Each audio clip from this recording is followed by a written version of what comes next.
नमस्कार जोहार। इस वक्त की बड़ी खबर के साथ हम मौजूद हैं और मैं मनीष आनंद इस वक्त की सबसे बड़ी खबर आपको बता रहा हूं कि जो झारखंड की राजनीति में पिछले 2-3 दिनों से जो गहमा गहमी की स्थिति बनी हुई है और जो मुद्दा सबसे ज़्यादा गर्म है, जिस मुद्दे को लेकर झारखंड पे नहीं, झारखंड के बाहर अलग अलग राज्यों में पूरे देश में जिसकी चर्चा हो रही है वो है चंपई सोरेन। चंपई सोरेन कि आगे की राजनीति क्या होगी, चंपई सोरेन आगे क्या करेंगे, चंपई सोरेन को लेकर जेएमएम और बीजेपी का स्टैंड क्या है, इसको लेकर लगातार बात हो रही है, चर्चा हो रही है। लेकिन इसी बीच हम चंपई सोरेन को लेकर सबसे बड़ी जानकारी और सबसे बड़ी खबर के साथ आपके साथ मौजूद है।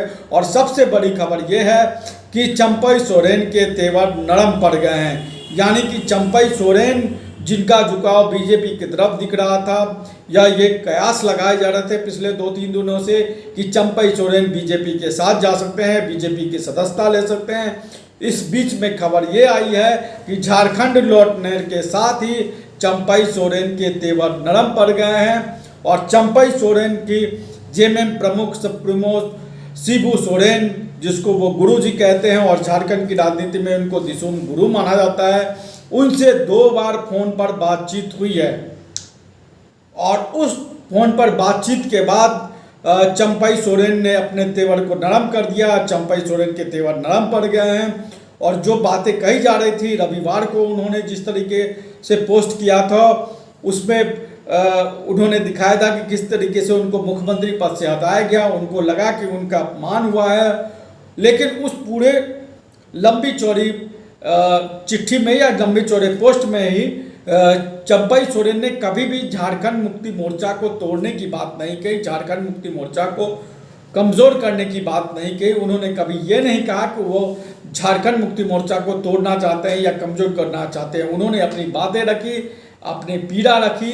लेकिन हमारे पास जो जानकारी है उसके हिसाब से शिबू सोरेन ने चंपई सोरेन से फ़ोन पर बातचीत की है। उस फोन पर बातचीत के बाद चंपई सोरेन के तेवर नरम पड़ गए हैं। चंपई सोरेन जिन्होंने कहा था कि वो झारखंड आने के बाद इस मामले पर फैसला लेंगे या इस मामले पर बात करेंगे कि आगे क्या करना है, तो हमारे पास जो जानकारी निकल के आ रही है उसके अनुसार चंपई सोरेन जो है वो तेवर नरम पड़ने के बाद उन्होंने बीजेपी जाने का मामला फिलहाल टाल दिया है। ऐसी स्थिति बन रही है या ऐसी बातें कही जा रही है कि चंपई सोरेन अब बीजेपी नहीं जा रहे हैं, वो झारखंड मुक्ति मोर्चा में ही रहेंगे।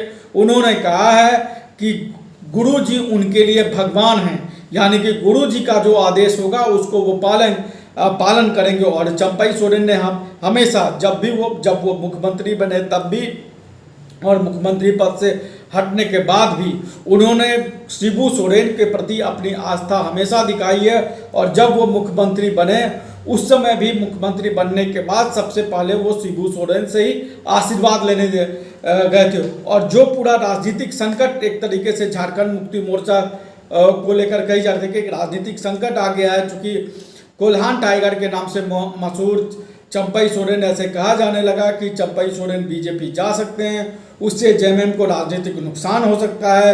हेमंत सोरेन ने भी पाकुड़ में हेमंत सोरेन ने पाकुड़ में ये बात कही कि उनकी नाराज़गी की उनके पास कोई जानकारी नहीं कि नाराज़ हैं। कभी उन्होंने चंपई सोरेन ने इन बातों को नहीं कहा। लेकिन दिल्ली में रहने के दौरान चंपई सोरेन के 2-3 बयान आए जिसमें उन्होंने अपनी बातें कही कि कैसे उनका अपमान हुआ, या उन्होंने कहा कि उनके पास अब 3 राजनीतिक विकल्प हैं। एक तो जब वो राजनीति से संन्यास ले ले, या दूसरा अलग पार्टी बनाए, या किसी और के साथ जा सकते हैं। लेकिन शिबू सोरेन से के साथ बातचीत के बाद ये माना जा रहा है कि अब ये पूरा मामला जो है वो पूरा मामला खत्म हो गया है। अब जो राजनीतिक संकट दिख रहा था झारखंड में, वो राजनीतिक संकट दूर हो गया है। चंपई सोरेन ने भले अपनी पीड़ा अपने पोस्ट पर रखी, लेकिन उन्होंने कभी भी झारखंड मुक्ति मोर्चा या मंत्री पद से इस्तीफा नहीं दिया था। जेएमएम ने भी चंपई सोरेन पे कोई इस तरह की तीखा टिप्पणी या कोई तीखा बयान नहीं दिया था। जेएमएम ने हमेशा कहा कि चंपई सोरेन उनके लिए आदरणीय हैं, उनकी पार्टी के बड़े नेता हैं। जब बन्ना गुप्ता का बयान आया जिसमें चंपई सोरेन को विभीषण करार दिया गया, कहा गया, उसकी भी जेएमएम ने आलोचना की और कहा कि इस तरह का बयान हमारे वरिष्ठ नेता के प्रति नहीं होना चाहिए।